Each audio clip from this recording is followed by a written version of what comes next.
C'est une descente marathon que vient d'effectuer le député national élu de Calais, l'honorable Vital Moïni, dans son fief électoral dans l'avant-midi du mercredi 4 septembre 2024. Objectif, communier avec sa base électorale la population des Calais qui lui a fait confiance en l'envoyant à l'Assemblée nationale afin de la représenter et de plaider pour elle. Dès son arrivée, l'ambiance est électrique. Deux foules en liesse se sont mobilisées pour l'accueillir dignement. Elles sont venues de différents villages et groupements qui composent les territoires des Calais. Au cadre du parti Alliance de Forces démocratiques du Congo, AFDC, Vital Moïni est accueilli en petit roi par la population qui danse et chante en son honneur. Tout commence par Kabarong au centre. Ici, l'honorable Vital Moïni répond aux questions des journalistes. Il précise que sa descente dans son Calais natal s'inscrit dans le cadre de ses vacances parlementaires.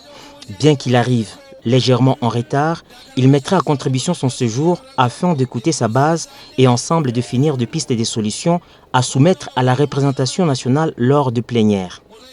En sa qualité d'élu du peuple et d'humanitaire, Vital Moïni souligne qu'il fera également le suivi des projets en cours d'exécution qu'il avait amorcés au profit de la population lors de la campagne électorale.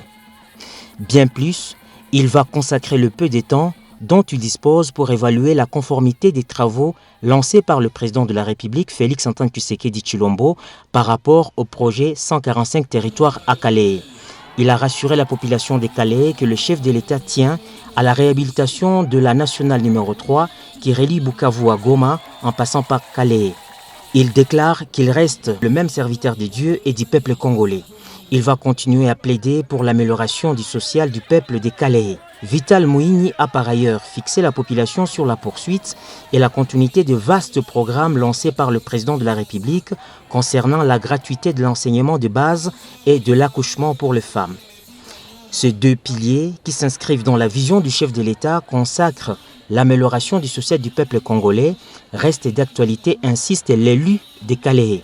Signalons que le député Vital Moïni, deuxième vice-président honoraire du bureau de l'Assemblée nationale, a communié avec les habitants des Kabarongo, Kacheke Centre, Tchofi, Luzira en passant par les sièges de l'AFDCA, son parti politique, Katachola Centre et Louchebere. Il a enfin échangé avec les étudiants de l'ISTD Calais et les habitants de Muhongoza, où il a précisé que l'AFDC reste dans l'union sacrée et se range derrière la vision du chef de l'État, comme l'a bien dit son autorité morale, le professeur Modeste Bahati Lukwebo.